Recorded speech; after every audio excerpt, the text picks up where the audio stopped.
Tasty ആയിട്ടുള്ള തീയൽ ഇവിടെ ready ആയിട്ടുണ്ട്. കേരള സ്റ്റൈൽ തീയലാണ് വെക്കാൻ പോകുന്നത്. അപ്പോൾ ഞാൻ എൻ്റെ കയ്യിലുള്ള വെജിറ്റബിൾസ് എടുത്തിട്ടുണ്ട്. ഉരുളൻകിഴങ്ങ്, ഒരു ചെറിയ ക്യാരറ്റ്, അതുപോലെ തന്നെ പടവലങ്ങ, നീളം പയർ, ഉള്ളി, ക്യാരറ്റ് എന്നിവ എടുത്തിട്ടുണ്ട്. ഇതിലേക്ക് നമുക്ക് ആവശ്യമെങ്കിൽ വെണ്ടയ്ക്ക, അതുപോലെ തന്നെ വഴുതനങ്ങ, അങ്ങനെയുള്ള വെജിറ്റബിൾസും ഇതിൻ്റെ കൂടെ ചേർക്കാം. മുരിങ്ങയ്ക്ക, അതൊക്കെ ചേർക്കാം. ഇപ്പോൾ എൻ്റെ കയ്യിലുള്ള വെജിറ്റബിൾസാണ് ഞാൻ എടുത്തിരിക്കുന്നത്. പിന്നെ അതിന് അരപ്പ് തയ്യാറാക്കാൻ ആവശ്യമായ തേങ്ങ, ചെറിയ ഉള്ളി 2-3 എണ്ണം, അതുപോലെ തന്നെ കറിവേപ്പില എടുത്തു വെച്ചിട്ടുണ്ട്. പിന്നെ 1 സ്പൂൺ മുളക് പൊടി, 1 സ്പൂൺ മല്ലിപ്പൊടി, അല്പം മഞ്ഞൾപ്പൊടി എടുത്തു വെച്ചിട്ടുണ്ട്.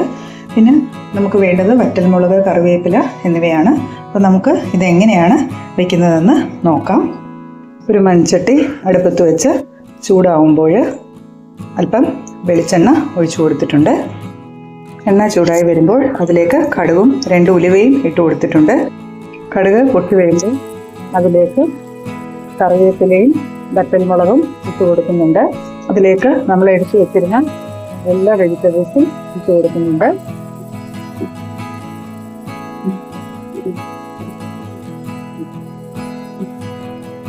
ഈ വെജിറ്റബിൾസ് എല്ലാം തന്നെ ഒന്ന് നന്നായി 1 മിനിറ്റ് വഴറ്റിയതിന് ശേഷം നമുക്ക് ഈ എണ്ണയിൽ തന്നെ നമുക്ക് ഒന്ന് അടച്ചു വെച്ച് വേവിച്ചെടുക്കാം.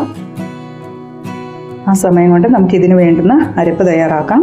ഒരു പാൻ അടുപ്പത്ത് വെച്ച് അതിലേക്ക് തേങ്ങ, കറിവേപ്പില, ചെറിയ ഉള്ളി ഇട്ട് കൊടുക്കാം.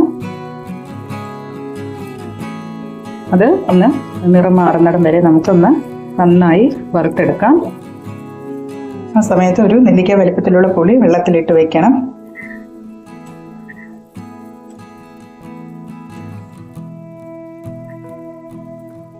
തേങ്ങ വറുത്ത് വരുമ്പോൾ നമ്മൾ ഇടയ്ക്ക് തീ ഒന്ന് മീഡിയം ഫ്ലെയിമിൽ വെക്കുക. കരിഞ്ഞു പോകാതെ നോക്കണം. നിറം മാറി തുടങ്ങിയിട്ടുണ്ട്. അല്പം കൂടെ നമ്മൾ ഒന്ന് വറുത്തെടുക്കണം.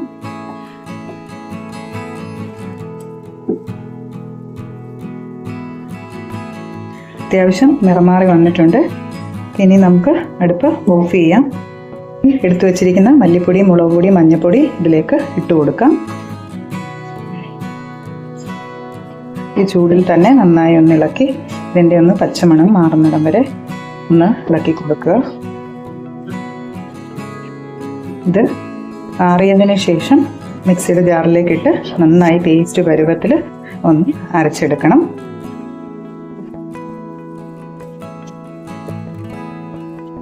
വളരെ എളുപ്പത്തിൽ വയ്ക്കാവുന്നതാണ്. നമ്മൾ ആദ്യം തന്നെ വെജിറ്റബിൾസ് കട്ട് ചെയ്ത് ഒന്ന് വേവാൻ വെച്ചിട്ട് വേണം നമ്മൾ തേങ്ങ ഒന്ന് വറുത്തെടുക്കാൻ. അപ്പോൾ തേങ്ങ അരച്ച് കിട്ടുന്ന സമയം കൊണ്ട് നമ്മുടെ വെജിറ്റബിൾസ് എല്ലാം ഒന്ന് വെന്ത് കിട്ടും. അപ്പോഴതിലേക്ക് ഈ അരപ്പ് വിട്ട് പുളിവെള്ളം ഒഴിച്ച് നമുക്ക് ഒന്ന് കറി റെഡിയാക്കി എടുക്കാം. ഇതിനൊന്ന് തണുത്ത് കിട്ടട്ടെ. നമ്മുടെ വെജിറ്റബിൾസ് എല്ലാം നന്നായി വെന്ത് വന്നിട്ടുണ്ട്. ഇതിലേക്ക് നമുക്ക് അരപ്പിട്ട് കൊടുക്കാം. ഇതിലേക്ക് അരപ്പിട്ട് കൊടുത്തിട്ടുണ്ട്.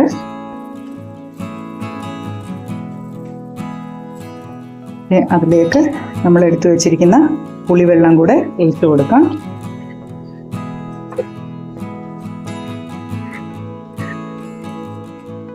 ഗ്രേവിക്ക് ആവശ്യമായ അല്പം വെള്ളം കൂടെ ചേർത്ത് കൊടുക്കാം. നമ്മുടെ പുളിവെള്ളവും അതുപോലെ തന്നെ അരപ്പും ഇട്ട് കൊടുത്തിട്ടുണ്ട്.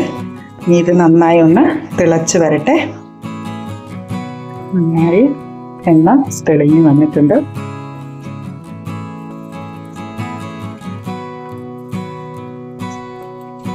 നമ്മുടെ തീയൽ ഇവിടെ റെഡി ആയിട്ടുണ്ട്.